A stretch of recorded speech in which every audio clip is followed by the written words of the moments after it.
The fire alarm was blaring when her lawyer called me. At first, I thought it was a scam, some recorded message warning me about unpaid taxes or frozen assets. But the voice on the other end was trembling, breathless, like he'd just run 5 blocks to find a payphone in the 90s. Curtis, Mr. Holloway, don't hang up. Please, we need to talk. I stood there in the middle of an extended stay motel in Amarillo, barefoot, holding a styrofoam cup of burnt coffee, with a buzzing smoke detector above me and my heart beating like it was trying to escape my ribs. He said she opened it. The backpack. He said she was crying. Not just tears. The ugly, shaking, gasping kind. He said she couldn't breathe when she saw what was inside. And all I could think was, she laughed. 3 days earlier, she laughed.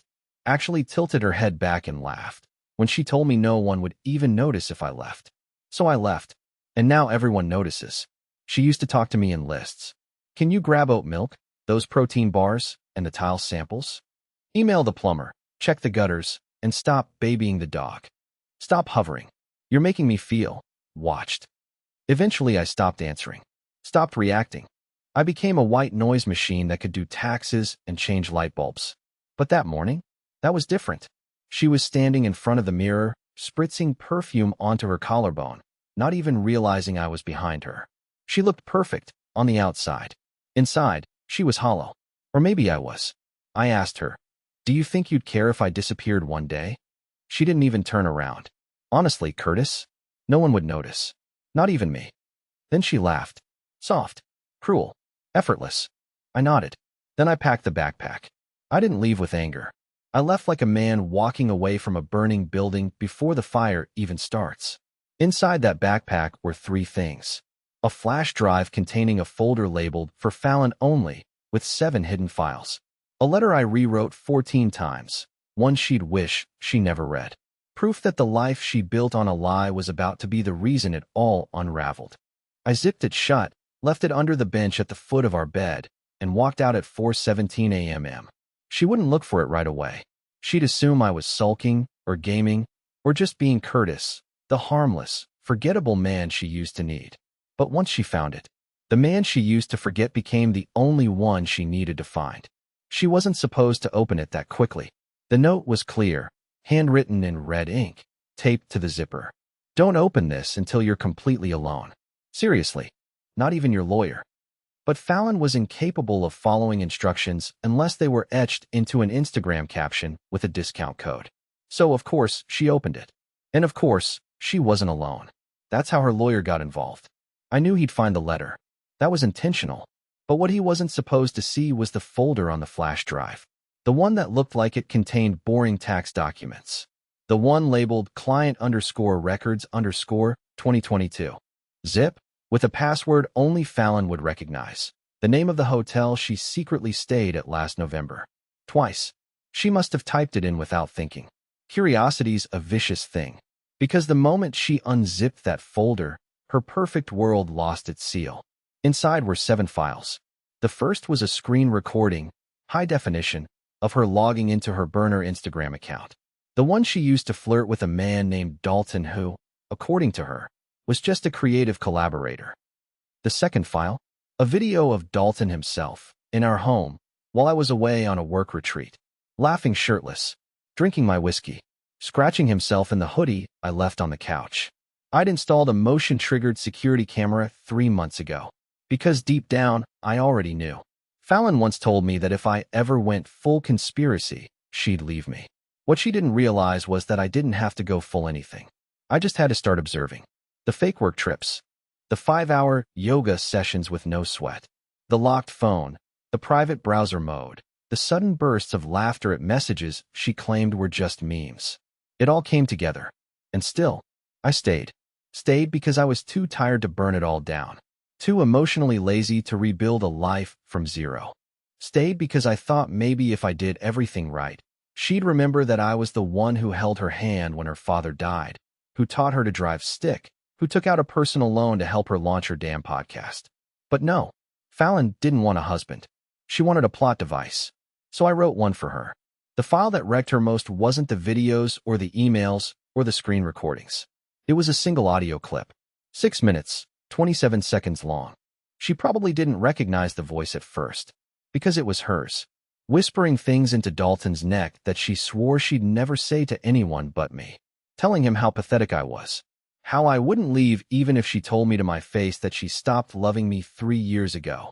There was laughter, then silence, then Fallon, saying the one line I can't unhear. Curtis is so forgettable. I could replace him before lunch. I didn't erase the clip. I didn't threaten her with it. I simply left it for her to find, like breadcrumbs in a dark forest, like a confession she didn't know she was making. Her lawyer wasn't calling to threaten me. He was begging me to reconsider whatever it was I had planned next, to keep this civil, as if any part of my life had ever been treated with civility in that house. I told him the truth, that I didn't want revenge. I just wanted out, but not quietly. I wanted her to live inside the echo chamber she built, one where my absence wasn't just noticed, it was the only thing she could hear. It was just past midnight when my burner phone buzzed, rattling against the laminate nightstand like a dying bug. I was lying in a motel bed that smelled like burnt popcorn and bleach, halfway between nowhere and I don't care anymore. I hadn't spoken to a soul in 2 days, and I'd nearly convinced myself the world had moved on without me, which is what she wanted, right? But there it was. Unknown number. No voicemail. Just 2 short vibrations. I stared at the screen for a while, heart racing without reason. Nobody had this number. Not my sister. Not my boss. Definitely not Fallon. So when it rang again 30 seconds later, my gut already knew. I didn't answer. But then the third call came, same number. And this time, I hit accept. There was silence. No breathing. No ambient noise. Just static. And then her voice, low and trembling. Curtis, please don't hang up. It wasn't the tone she used on her friends. Not the confident, flirty Fallon who could sell ice to Alaska. This was something else. Something I hadn't heard in years. She sounded scared. I let the silence stretch. I wanted her to feel it. That gaping hole she claimed wouldn't matter if I disappeared. I wanted her to taste it. I didn't know, she whispered, and her voice cracked on the word. I didn't know you had that. I didn't think you'd leave. That last part made me almost laugh. She didn't think I'd leave? After everything? After being erased from my own marriage, used like a credit card, forgotten like an umbrella in summer? I didn't respond. I wanted her to keep unraveling. And she did. My lawyer said it's not just evidence. He said you wrote things in that letter that make it look like you've been planning this for months. Curtis, what's going on? Where are you? She was spiraling now.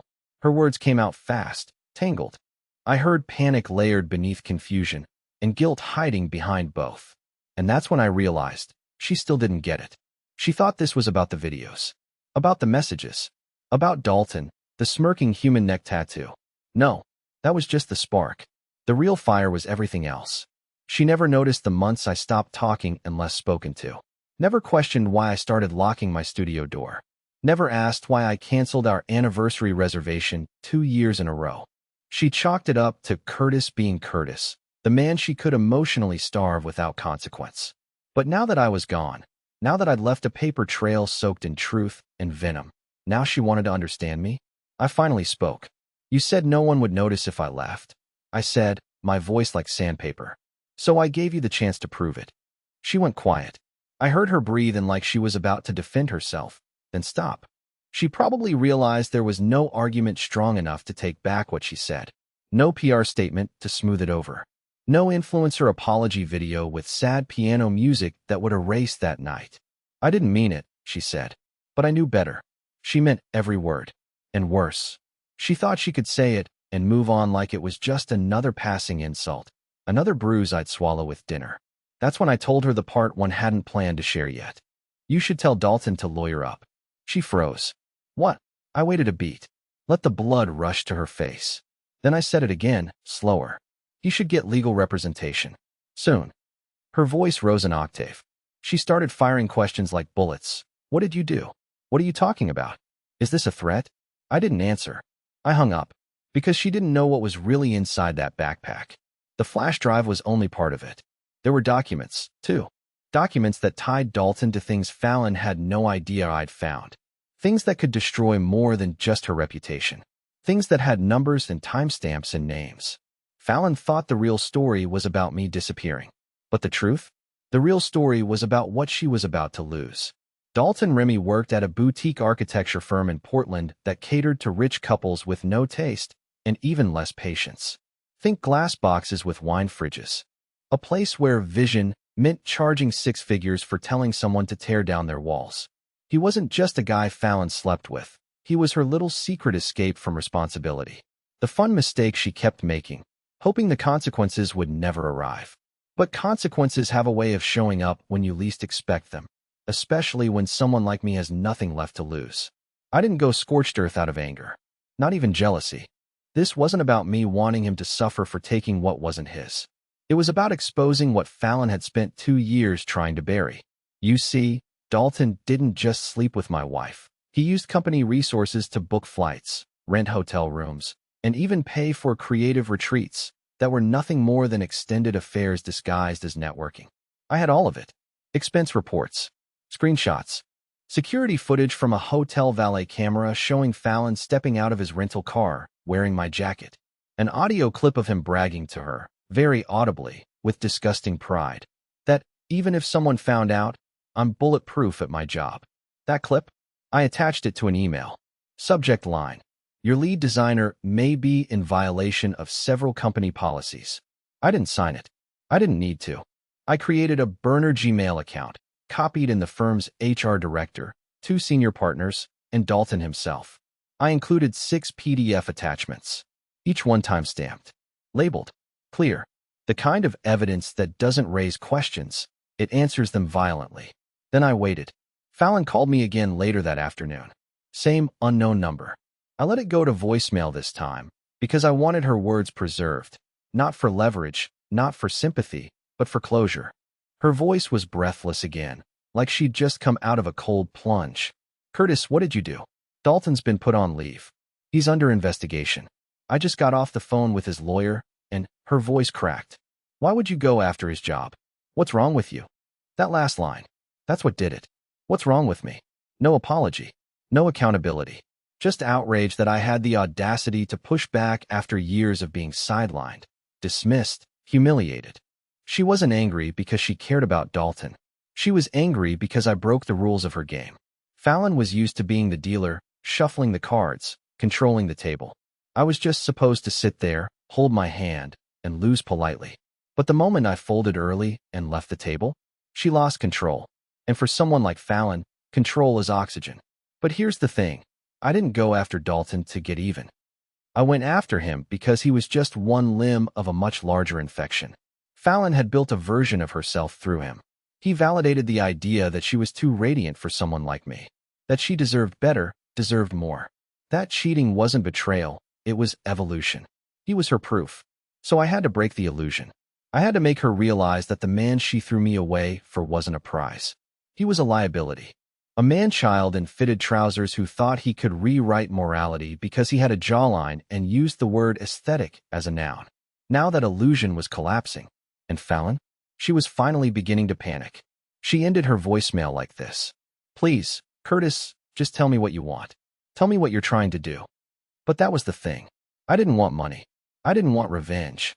I didn't even want her to hurt. I wanted her to sit in silence. The same silence she handed me for years, casually, daily, like it cost her nothing. And now it was echoing around her like an empty house at midnight. It was 8:13 in the morning when my sister Diana called me. She never calls me that early unless someone's dead or in jail. I was in a diner 2 towns away from where I'd slept, halfway through a bitter coffee and a dry omelet, when the screen lit up with her name. I let it ring once before answering. She didn't waste time. Curtis. She's here. I blinked, completely lost. Whose? Fallon. She hissed, like the name itself was a disease she'd caught just from saying it. She's on my porch. Barefoot. No bag. Crying like she just buried a child. What the hell is going on? For a moment, I thought she was joking. But Diana doesn't joke before noon. She especially doesn't joke about my wife, ex-wife, whatever Fallon was now. She had made it very clear over the years how little she approved of her, once referring to her as an HR violation in heels. And now that same woman was on her porch, sobbing through mascara and begging to talk to me. I asked if she'd let her in. Diana scoffed so hard I thought the phone would crack. I gave her a blanket, a bottle of water, and told her to wait on the porch like the stray she decided to be today. I didn't even know how to process it. Fallon never came to Diana's place. Ever. She hated her. Said the house smelled like cats in judgment. Now she was suddenly trekking out across the city, with no shoes, no car, and no script. Something had broken, and I had a pretty good idea what it was. The email I sent to Dalton's firm had more impact than I anticipated. I thought he'd get a slap on the wrist, maybe a formal warning. What I didn't expect was for their HR department to escalate it immediately to their legal team. Turns out, they'd been investigating excessive and unexplained client entertainment expenses for months, and I had just dropped a flaming arrow right into their audit. Dalton wasn't just suspended. He was under internal review for potential financial fraud and breach of ethics. And Fallon? She was caught in the blast radius. She had her name on at least 3 receipts that linked her to the misuse of corporate funds. And while I knew she'd worm her way out of it eventually, she always did. The humiliation of it all was hitting her faster than she could spin the narrative. Which is why she came crawling to my sister. Not her parents. Not her girlfriends. Not her high-rise lawyer in the city. Me. She wanted to find the one person she believed was still weak enough to forgive her. But I wasn't that man anymore. Diana handed her the phone. There was no introduction. Just her voice, brittle and slow, like every word might shatter in her throat. Curtis, I don't know what to do. I let the silence stretch. I could hear the wind behind her. Her breathing. I imagined her sitting on that porch swing, knees curled up, hair matted from the humidity, still trying to figure out what went wrong. I wanted to scream. I wanted to tell her that this is what happens when you build your entire life on lies and filters. When you cheat and manipulate and laugh in a man's face when he offers you love. But instead, I asked calmly, why did you go to her, Fallon? She paused. I could hear a sob catching in her throat. Because she's the only person who still talks to you. And I knew you wouldn't answer if I called. That hurt more than it should have. Because she was right. I wasn't just punishing her. I was erasing her. I didn't tell her where I was. I didn't tell her what I'd do next. I just said one thing before hanging up. You opened the backpack. You opened the door. Now you live with it. She didn't call again that day. But I knew this wasn't over. Not even close. Because when a woman like Fallon starts losing control, she doesn't just fall apart. She gets dangerous. I knew Fallon would retaliate. I just didn't know how soon, or how low she'd go. The call came from Marcy, my project manager, just after lunch on Thursday. Her tone was off. Not angry. Not concerned. Just careful. Like she was holding something fragile and didn't want to drop it on my face. She came here, Curtis. My spine went cold. I stepped away from the counter where I'd been paying for gas, the nozzle still hanging out of my car like a limp arm. Who did? You know who. Fallon. Of course. She walked into the office. Didn't ask for you. She asked for HR. That alone nearly made me laugh. Fallon hated HR, called them corporate fund police. Said she'd rather break her leg than fill out a form. But apparently, she had no problem weaponizing them when it suited her. Marcy lowered her voice. She told them you'd stolen sensitive information from her laptop, that you were emotionally unstable, that you threatened her, Curtis. I felt the world slow down. The pavement tilted slightly under my feet. She what? Marcy exhaled. Look, I told them it didn't sound like you. But HR has to take it seriously. They're opening a preliminary inquiry. That word, preliminary, nearly made me laugh again. How quickly people go from knowing you to questioning you when someone with the right clothes and a confident voice tells them you're dangerous. She had screenshots. Curtis, Marcy added hesitantly. Emails. From your personal Gmail. It looked bad. I clenched my jaw.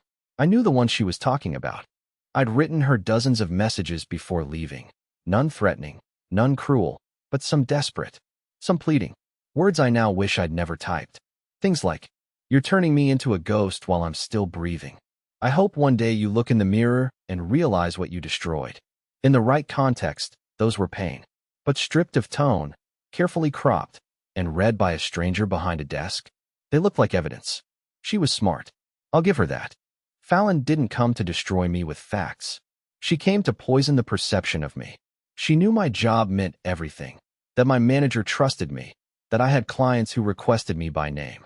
And she knew that if she couldn't control me emotionally anymore, the next best thing was to isolate me professionally. I wasn't just dealing with heartbreak now. I was dealing with reputation warfare. And worst of all, I'd handed her the tools. The emotional vulnerability. The written words. The messy pieces of my unraveling. She hadn't hacked me. I'd left the door wide open and handed her the keys. And now she was setting fire to everything inside. I didn't call her. I didn't text. But I sat in my car for nearly an hour that afternoon, staring at the dashboard, wondering if I had made a mistake. Wondering if I'd pushed too hard. If maybe I was the villain now. If maybe Fallon had simply been trying to escape a marriage that had died, and I'd turned it into a war. But then I remembered her voice. No one would notice if you left. That wasn't the voice of someone trying to leave peacefully. That was the voice of someone trying to erase me before I had the chance to fight back. I called Diana. Told her what happened. She didn't even flinch. She's panicking, she said. That's what people do when they lose control of the story. They invent a new one. She was right. And now Fallon wasn't trying to stop me anymore. She was trying to undo me. I had one move left. One I swore I wouldn't use unless she forced my hand. I went back into my backpack. Past the flash drive. Past the letters. To the manila envelope sealed in duct tape. Inside was something I didn't want to use. Something I'd found during the last weeks of our marriage that I hadn't told her about. Because some lies, when exposed, don't just break trust. They bury people. The envelope wasn't labeled. No dates. No names. Just thick brown paper wrapped in duct tape like I was trying to smuggle state secrets. I hadn't touched it in weeks, maybe months. I had planned to burn it, honestly. Not because I was scared of what was inside, but because I didn't want to become the kind of man who needed what was inside. But Fallon made the decision for me when she walked into my job, smiled at HR, and said I was a threat. You don't come back from something like that. She wasn't trying to hurt me anymore. She was trying to erase me. And when someone tries to erase you, you have two options. Fade quietly, or make damn sure your absence leaves a crater. I peeled the duct tape away slowly, like opening an old wound. My hands weren't shaking. They should have been, but they weren't. I was past emotion now. Past fear. What I held in my hands wasn't just a secret. It was a grenade with the pin halfway out. And Fallon had no idea it existed. It started with a name. James E. Porter. Listed as Senior Financial Advisor, Hawthorne Wealth. And then a number. A six-figure deposit tied to an account Fallon swore she closed after we got married. One that wasn't listed on any of our joint taxes. One that had her maiden name in the signature. I found it by accident.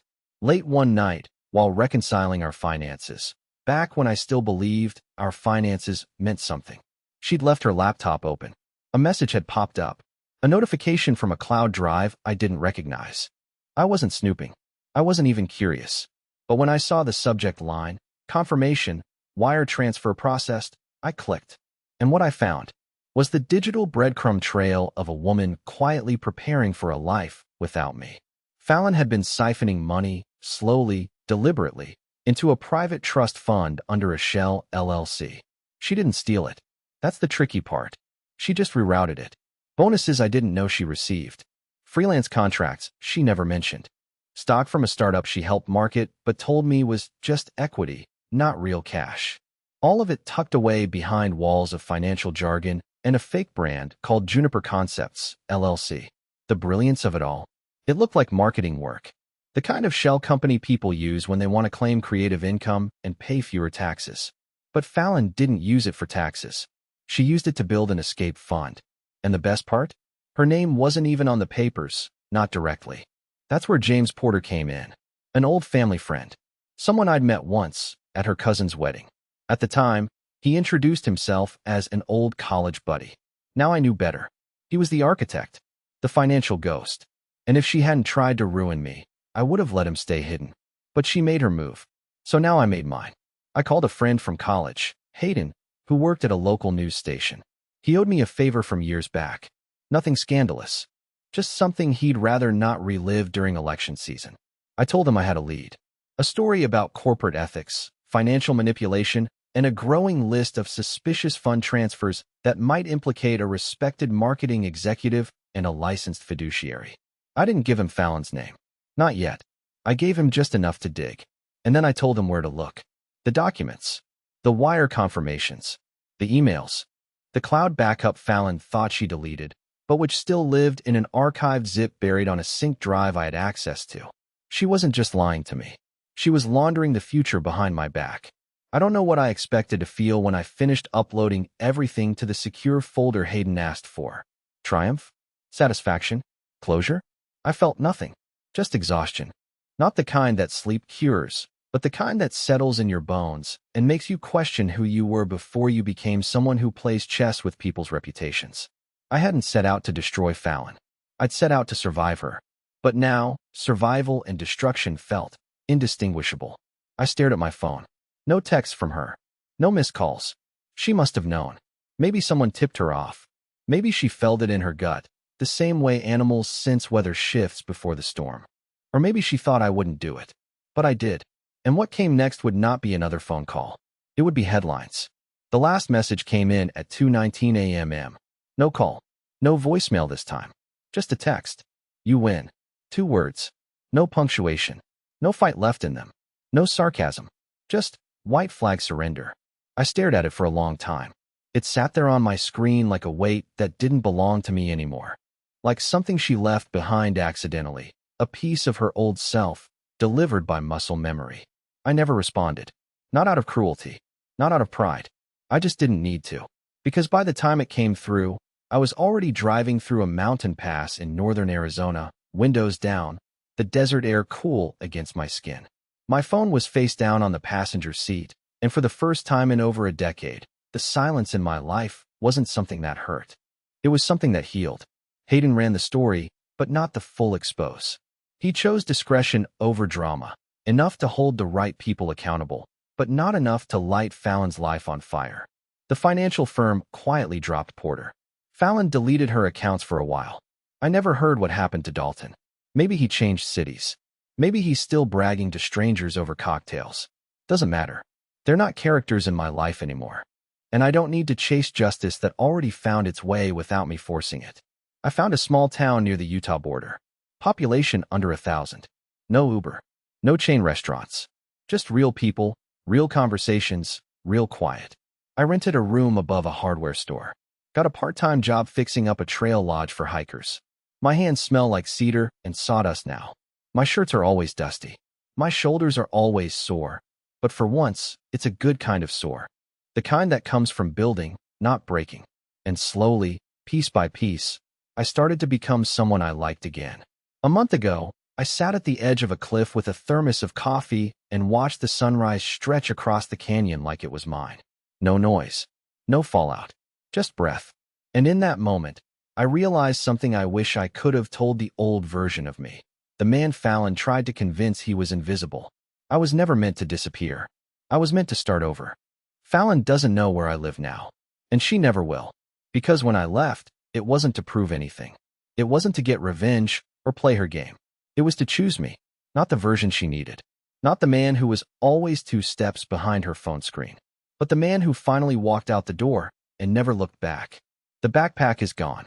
The silence is gone. And I am still here. But not for her. For me. The end.